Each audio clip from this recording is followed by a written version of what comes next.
ಚಿಕ್ಕೋಡಿ ಲೋಕಸಭಾ ಕ್ಷೇತ್ರದ ಬಿಜೆಪಿ ಅಭ್ಯರ್ಥಿ ಅಣ್ಣಾ ಸಾಹೇಬ್ ಜೊಲ್ಲೆ ನಾಮಪತ್ರ ಸಲ್ಲಿಸಿದ್ದಾರೆ. ಚಿಕ್ಕೋಡಿ ಉಪವಿಭಾಗದ ಕಚೇರಿಯಲ್ಲಿ ಅಣ್ಣಾ ಸಾಹೇಬ್ ಜೊಲ್ಲೆ ಉಮೇದುವಾರಿಕೆಯನ್ನು ಸಲ್ಲಿಸಿದ್ದು ನಾಮಪತ್ರಕ್ಕೂ ಮುನ್ನ ಟೆಂಪಲ್ ರನ್ ಮಾಡಿದ್ರು ಅಣ್ಣಾ ಸಾಹೇಬ್ ಜೊಲ್ಲೆ.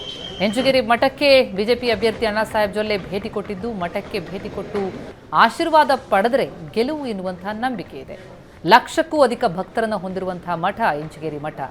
ಮಠದ ಭಕ್ತರನ್ನು ಸೆಳೆಯಲು ಅಣ್ಣಾ ಸಾಹೇಬ್ ಜೊಲ್ಲೆ ಪ್ಲಾನ್. ನಾಮಪತ್ರ ಸಲ್ಲಿಕೆಗೂ ಮುನ್ನ ಟೆಂಪಲ್ ರನ್. ಹೆಂಚುಗೇರಿ ಮಠಕ್ಕೆ ಭೇಟಿ ಕೊಟ್ಟರು.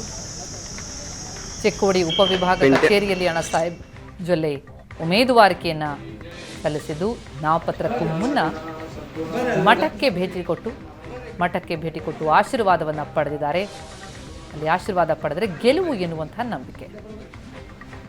ಹೌದು, ಇವತ್ತು ನಾನು ನಾಮಪತ್ರವನ್ನು ಸಲ್ಲಿಕೆ ಮಾಡಿದ್ದೇನೆ ಮತ್ತು ಸಾಯಂಕಾಲ 5 ಗಂಟೆಗೆ ಬೃಹತ್ವಾದ ಸಭೆಯನ್ನು ಕೂಡ ಏರ್ಪಾಟು ಮಾಡಲಾಗಿದೆ.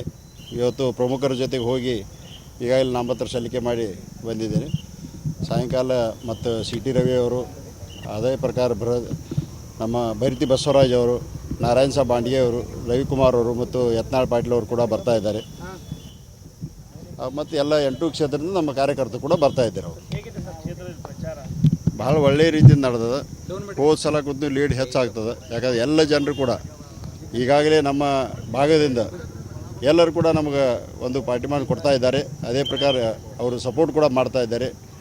ಇವತ್ತು ನಮ್ಮ ಮೋದಿಯವ್ರ ವೇವ್ ಇರ್ಬೋದು, ನಾವು ಮಾಡಿದಂಥ ಕಾರ್ಯ ಇರ್ಬೋದು, ಎಲ್ಲವನ್ನು ಸೇರಿ ನಮಗೆ ಬೆಂಬಲವನ್ನು ನೀಡ್ತಾ ಇದ್ದಾರೆ.